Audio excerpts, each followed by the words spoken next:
as Mike and some of you, we've had an opportunity to sit down and talk about what we're trying to do with this. It's something that hasn't been done.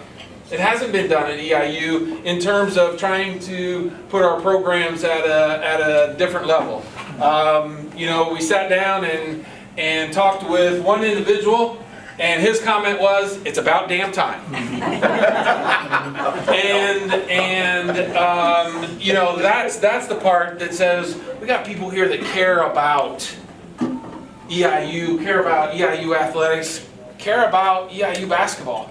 And that's what we're certainly excited about, you guys all committing to be a part of this, to really put it over the hump. And you know, we said all along that our goal and your investment is to get to Selection Sunday, where Eastern Illinois is named up there and have an opportunity to, I don't know if it's necessarily playing on Tuesday or Wednesday, but it's playing this first week for sure. And having our name announced is what it's all about. So enough from me. This is a guy that you want to hear from, but we're super excited to have Marty and his staff, and you'll introduce your guys. But Marty and his staff here.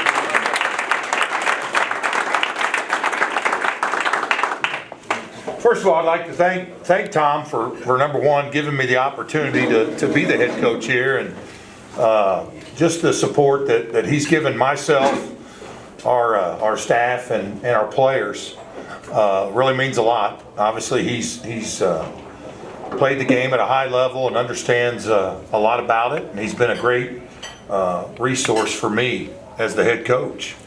I'd also like to reiterate what he said, and I want to thank you from the bottom of all of our hearts for your support. Not just, I'll probably get in trouble saying this, but not just your financial support. Yeah, that means a lot, and it's going to help our program grow. But your spiritual support, you being here, and really your love for Eastern Illinois University. I mean, if there's one thing, people ask me all the time, you know, what have you learned the most about Eastern? Well, everywhere we go, we run into EIU alums.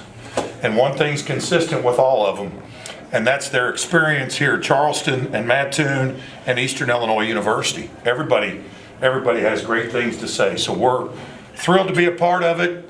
Obviously, year number one didn't go quite the way as planned, and what you got to understand is nobody likes losing. You know, the players don't like the losing. The coaches don't like the losing, the fans, the donors, the students. I mean, it's hard, you know, and it was tough, you know. But the one thing I'll say, I'll probably say more than one thing, but our players never quit. And there were a lot of days we had 6, 7 guys in there practicing, and I'm not making any excuses. That's not what I'm saying. Our guys stayed the course, and they continued to come in there and pay attention in the film sessions, take notes, study game plans, you know, practice hard when we didn't think they were practicing hard enough. They stayed the course. They continue to work hard, and even though the wins didn't show this year, I really believe that will pay dividends as we move to the future. You know, the one thing that Tom and I agreed on was our culture. And you hear people talk about that a lot, but it is meaningful, because once you've experienced being in a championship culture, you understand how important that is to the success of your program. And that's, you know, having guys that, you know, look you in the eye when they're talking to you, appreciate everything that you're doing for our program, go to class, they're on time when they go to class, they're early, they show appreciation to the faculty and administrators on campus.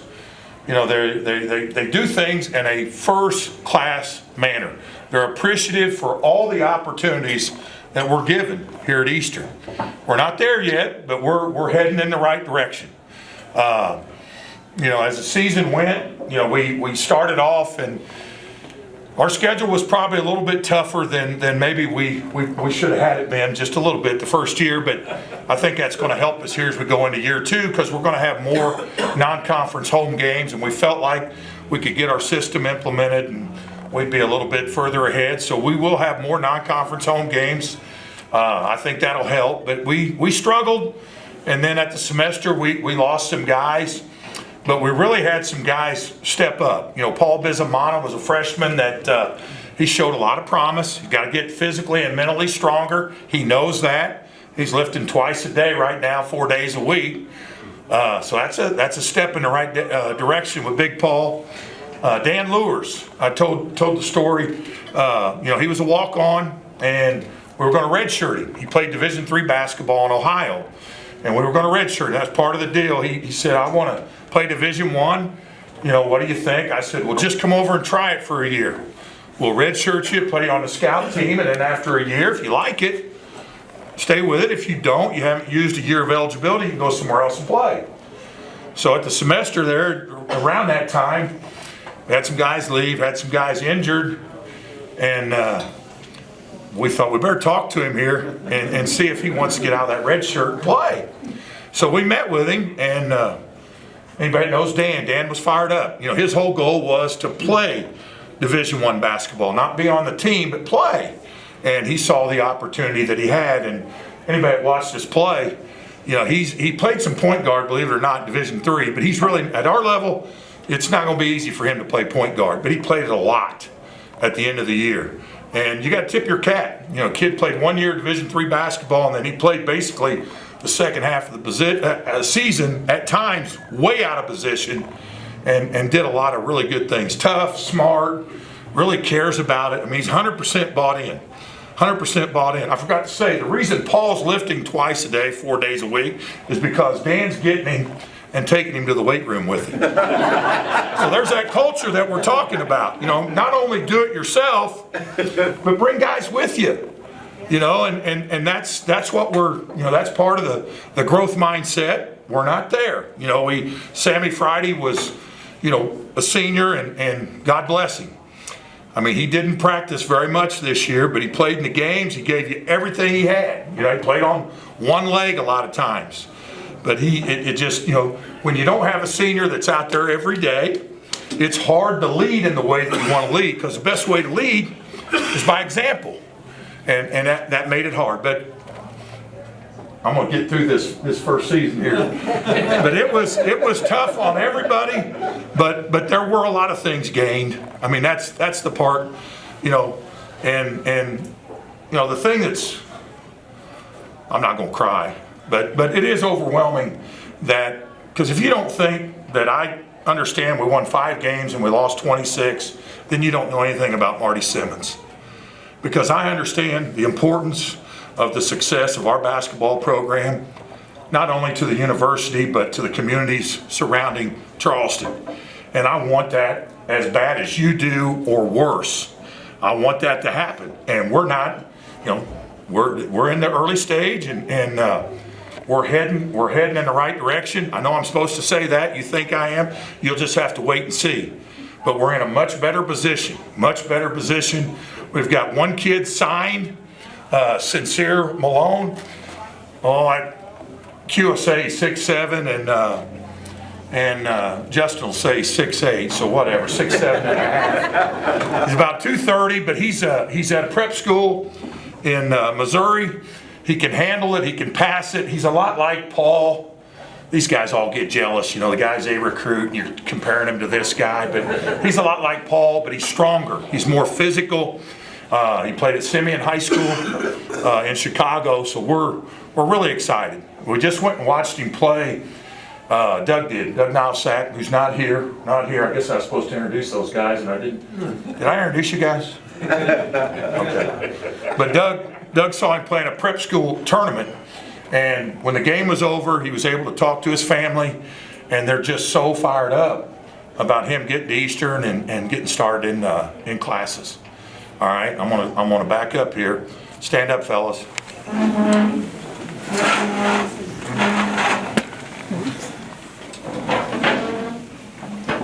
I want everybody to take a really good look at these guys. Because when something good happens next year, you can look right back here. And when something doesn't happen so well, you can look right there at those 4. No, they did a great job. Again, it's not easy. They did a good job of really mentoring our young guys, and it's a lot of times it's far more than just basketball. Yeah, it's academics, socially, but also understanding how to handle not having success the way you want, and having the proper attitude to combat that. First guy right here is Quinn Peterson. Quinn just became a father here. I'm going to be off on 6 weeks ago. Had a little boy. Why don't you go ahead and tell everybody your young son's name? Jordan Sylvester Peterson. 3 weeks old, so he's kicking up a storm right now. Congrats. The next guy standing next to him is Jack Raboyne.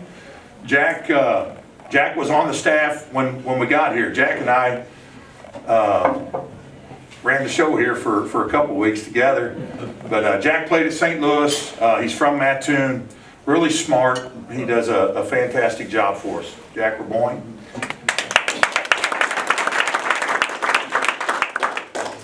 Jacob Reeder is he's from Waterloo, Jabot, down in southern Illinois. His dad's a really super successful high school coach. Has won over 700 games.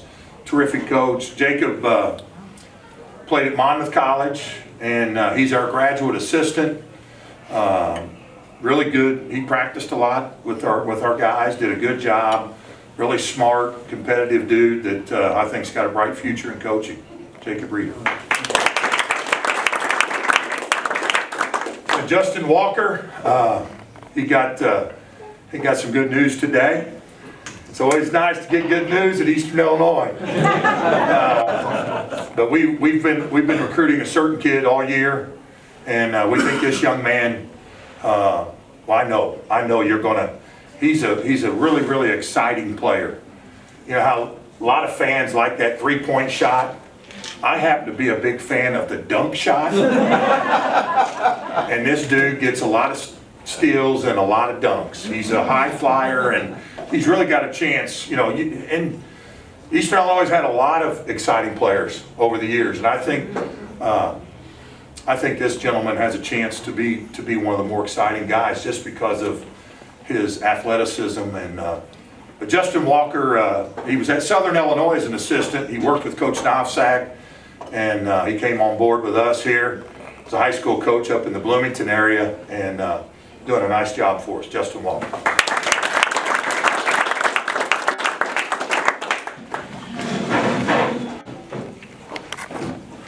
I'm going to go ahead and, I don't know if anybody, I'm going to introduce Tanya, that way if I broke any rules right there, let's get turned in. So we got our new compliance director, assistant AD. We're not going to tell you where she's coming from, but, no, I'm teasing. Tanya Sawyer. Now we're going into kind of where we're at right now, and talked about the one gentleman we have signed, and kind of flirted with another kid that we got a nice phone call from today, and we've got a couple other guys like that we're really excited about. Big guys, guys that can make threes, guys that honestly want to be really good basketball players and want to play on championship teams. So the process is in motion. And we still have, you hate to put a number on it, 2 or 3 scholarships that we need to fill. Coach Novsak is out in Hutchinson right now at the national tournament. Coach Walker was over in Danville at the Division II national tournament. I spent Friday up at Illinois at the state tournament. So, you know, we're working, and we're really excited. But as Tom said, you know, the dollars that you guys are given to support our program, when we turn this thing, and we are here next year, maybe a day or 2 early or 3 days early, and we're getting ready for that show, I want you guys to feel a direct impact on any success that our program has, because that's what you're doing. And we want you guys to feel part of it, because you are special. And as we move forward, we'll be able to have our players at these events, and you'll get to know these guys. And I think you'll really enjoy that, because there's parts of their lives that I think will really hit home with you. And you'll see from them the appreciation that they have. So I'm gonna open up, I guess, here to, if there's any questions, if anybody'd like to ask any questions. You mentioned that the one young man is kind of a high flyer, and you're a little more in favor of the dunk than the three-point shot. I would probably be a little bit more in favor of the three-point shot than the dunks, but That's only because you and I couldn't dunk. well, that's exactly right. And we got a guy coming that he just played this weekend in a tournament. I'm being really vague here, in a tournament. And Tanya's a week into the job. Yes, that's give her another beer. I know this kid's dad really well, and his dad could really put that thing in the basket too. But he could, and he's right. I mean, that was one of our Achilles heels this year, is we just didn't have enough guys that could make shots. But I think as Bizamana gets stronger, that's really going to help him. He hasn't lifted a lot of weights, and this kid that we just had a good he can shoot the three. You know, I mean, we want guys, especially perimeter guys. We'd like to have all 5 guys this way, but we want guys that can all pass, dribble, and shoot. Certainly makes offense a lot easier to run, and we want some athleticism. We'd like to be able to do some different things defensively. With, you know, where we were this year, we were pretty blah, pretty basic. But I think with the kids that we're recruiting and the kids that we have coming back, that we have a chance to maybe spice it up just a little bit. So we're excited about that. Any questions? Gabi? Coach, any eyes on some local players, not necessarily for next year, but, you know, somewhere in the pipeline? Well, we loved the kid over at Tuscola, but we couldn't, we couldn't. And then obviously Pence or Wentz or whatever his name. I got to be careful there. But yeah, I mean, we want to get local kids.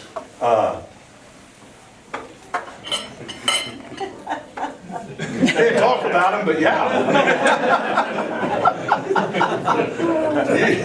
You know any other Gobzinskis out there like yourself? We'll sign them right now. Fourth grade. I saw it. I don't think we can get a commitment yet on that though, Gobby. Yeah, we are. I mean, Illinois, I mean, it's so fun to be at the state tournament again and have it back in Champaign, and brought back a lot of memories. But it's fun watching, all 4 levels. I mean, all the games were super competitive. Glenbard West probably blew out teams a little bit. Everybody else, the games were fantastic. So, yeah, we do. Anybody else? Well, it isn't a question, but it's a comment. All of the young men that I had any opportunity to have interaction with were, as you said earlier, just genuinely nice young men. And as a person who wants to support the team, that speaks volumes to me personally. And thank you. That we have to thank you for a lot of that too. So that's what I'm looking forward to next year, is getting to know the boys a little bit better. Because again, with COVID and everything, we didn't have much of an opportunity, but next year. Yeah. I agree. Joe? I would, first of all, I totally agree with Tom that you've got our support. I can imagine being the competitor you are. You're a much tougher competitor than I am. And how the year had to eat at you and your staff. And I haven't heard one thing other than we got a great coach and we're on the right path. So I know you're not. We want to give back. We want to show. We want to, just thank you. You have our confidence. Thank you. Complete confidence. Thank you. But I would be interested on how you tell the Eastern story. It was a tough year. Is it about the culture and come here for the next 4 years and be part of something, rebuilding? I mean, how do you tell the story? Absolutely. Recruit these top talent folks that have other opportunity, and really a lot about what we said, just how much people that come to Eastern Illinois that have graduated and their experience and what it's meant to them many years after they've left the university. But it's right now for us, you know, eventually it's going to be winning. That's what it's going to be, compete for championships. Kind of hard to talk about that right now, but it's opportunity. It's opportunity to play on a team and really make a major impact. You know, the kid that called today, that was probably at the top of his list. You know, he wants to be a pro. Well, to be a pro, you got to play 30 minutes a game. You got to put some numbers up. We have that opportunity. Other places, they're a little bit, they've had more time. They're a little bit older, a little bit more mature. There's not that same opportunity. But then just the brotherhood, you know, being together and really talking about some of the other kids that have, you know, made commitments, you know, and kids know kids. They get on the internet. I think they like, you know, where we're going, and they want to play with these guys. And they look at the league, and there's some transition in the league, and, you know, we all know that our opportunity to win that league is far better today than maybe what it was last year. I mean, that's just the reality. We all like competing against Belmont, Murray State, and Austin Peay. They chose to go somewhere else. We're going to get some quality teams in, but we'd be hard-pressed to think they're going to be able to step in and be like those teams. So that's opportunity, you know, opportunity to get there. And I think we got a great chance.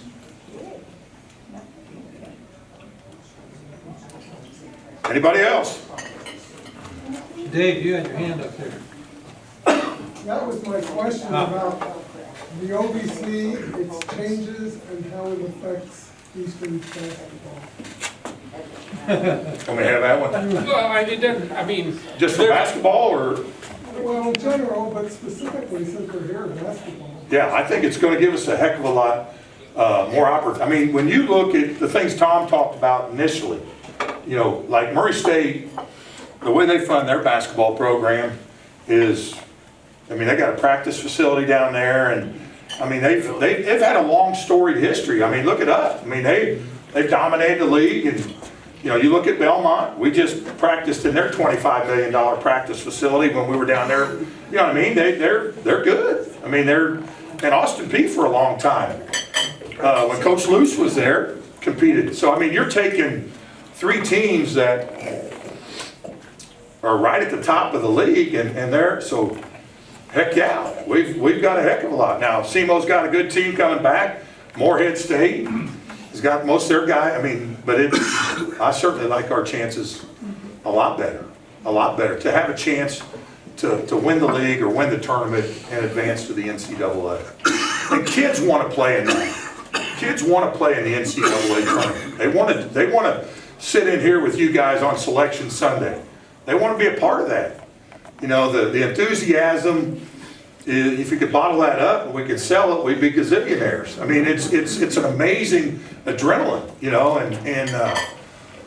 but those are my thoughts, I guess, on the league. Yeah, and I think Dave, there's a lot more stability today than there was a month ago with where we're at in the league. I don't think the league is done with where it's at too, and you know, there needs to be some things taken care of from a football scheduling standpoint, which I think will, but then I think there's going to be an emphasis on a basketball piece here too that says, how do we continue to raise the level of play from a basketball standpoint too? And I think that's kind of part of the future plans, direction of where the OVC needs to be. I think you know, there was a time when you thought, oh, can we hold this thing together? And I'll say Dr. Glassman is the chair of the director of presidents right now this year. You just go by alphabet, and it was his turn to get it. Probably not a year that he would have chosen to say, hey, I'm going to be the chair, but he's been instrumental. And I told him, I said, I'm really happy that he's in this role because it's such an important time for the OVC. And I believe that the OVC is where we need to be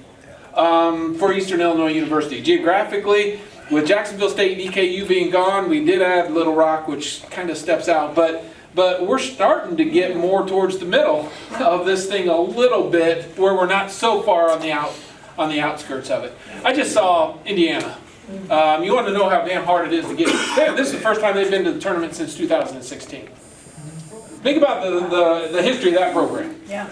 And it's not easy to get there. It's not easy to get there. but that's what it's all about.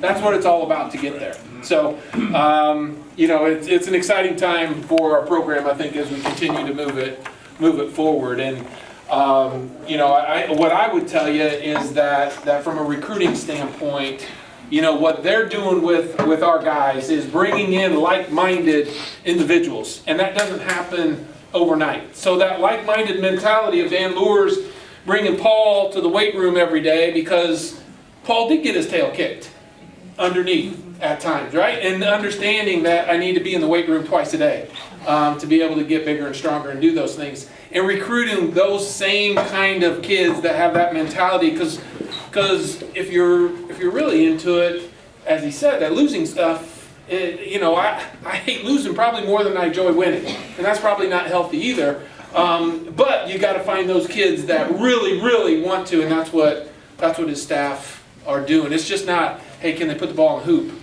Important, but that culture piece, as Libby alluded to, is critically important too. So. Thank you very, very much. Thanks, folks.